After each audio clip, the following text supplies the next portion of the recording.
है किसी में ये हिम्मत कि आपने जातिवाद को तोड़ा हो? है कोई यहां पर यह कह सकता हो कि वाल्मीकि और भंगी समाज के लड़के को अपना दामाद बना लूंगा? है कोई कोरी, है कोई चमार, है कोई भंगी जो कह सकता हो कि हम आपस में भाई हैं? ब्राह्मण से ज्यादा दुश्मन वाल्मीकि को चमार नजर आता है और कोरी को चमार नजर आता है। क्या इस को तोड़ सकोगे? अगर इसको तोड़ते हो तो लो संकल्प, लगाओ नारा जय भीम। नहीं लगा सकते क्योंकि बेईमान हम खुद हैं।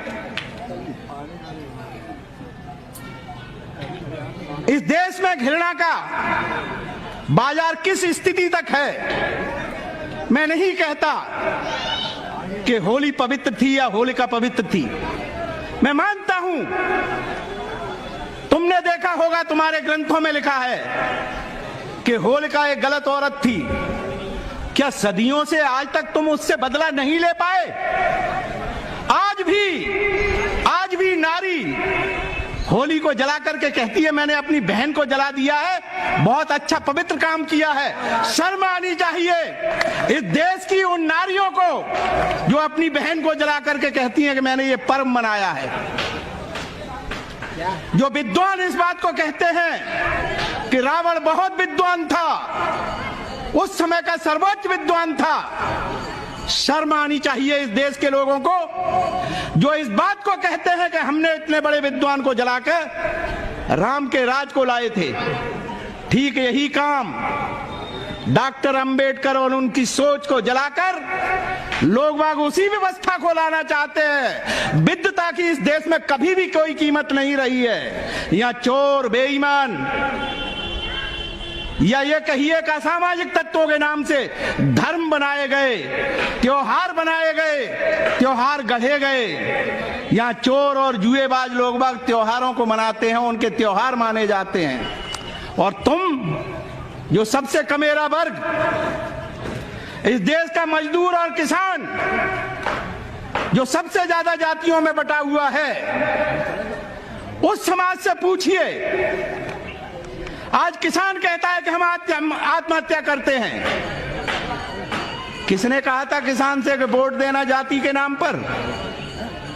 जो खेल यहां इस देश में खेला गया, हमने 4-5 परिवारों को देखा है।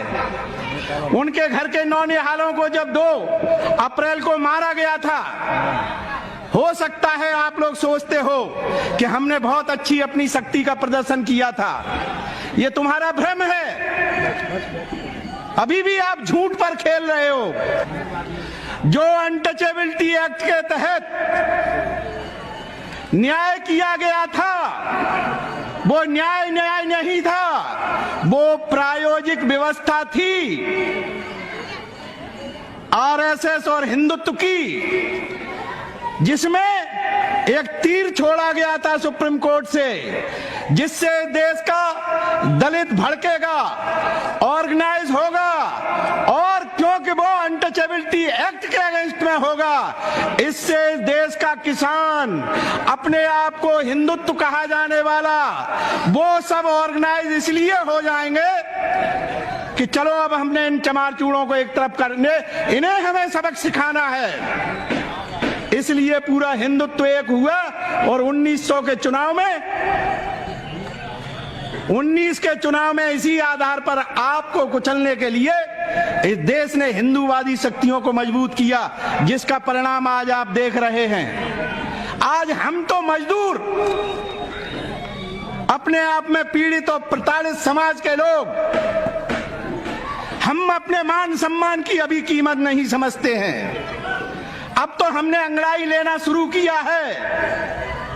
अब हम अपनी आजादी की लड़ाई इन नौजवानों के भरोसे लड़ना चाहते हैं। बाबा साहब डॉक्टर अंबेडकर जब थे, हमारे पास ये पढ़ा हुआ नौजवान नहीं था, हमारे पास ये बहनें नहीं थी जो अपने आप में ये सोच सकती कि सम्मान क्या होता है, धर्म क्या हो सकता है, शिक्षा क्या होती है, विकास क्या होता है, अच्छे तरह से रहना खाना पीना क्या होता है, ये हमारी उस समय की माताएं बहनें नहीं समझती थी।